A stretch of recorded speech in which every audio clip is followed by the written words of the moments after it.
আলোচিত ডিপিএলের দলবদলের শেষ দিনে বড় চমক লেজেন্ডস অব রূপগঞ্জের ডাগআউটে। দেশের ক্রিকেটের দুই অধিনায়ককে একসাথে দলে ভিড়িয়েছে ক্লাবটা, যাদের উপস্থিতি সিসিডিএম প্রাঙ্গণে যোগ করেছে ভিন্ন মাত্রা।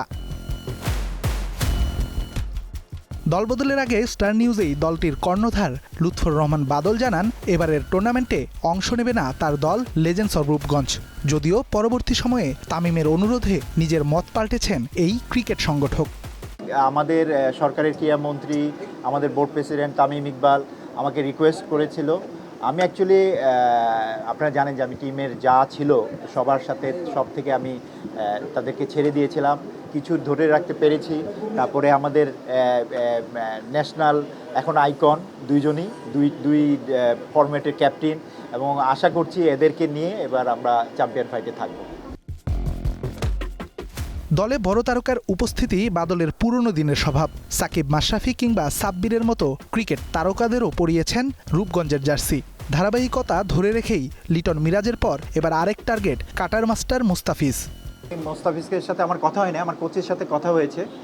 ওর মনে হয় একটা 20 তারিখ পর্যন্ত তার একটা রিহেব আছে। রিহেব থাকার পরে ও খেলতে পারবে কিনা তার উপরে নির্ভর করছে ও খেলবে কিনা লিগে।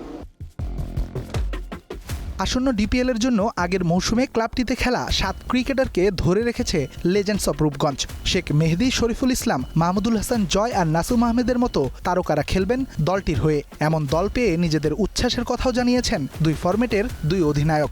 মিরাজের সাথে এর আগে কখনো খেলানি, অবভিয়াসলি ন্যাশনাল টিমে তো খেলেছি, ঢাকার লিগে এই প্রথম খেলবো। খেলার পর আমি অ্যান্সারটা দিতে পারবো।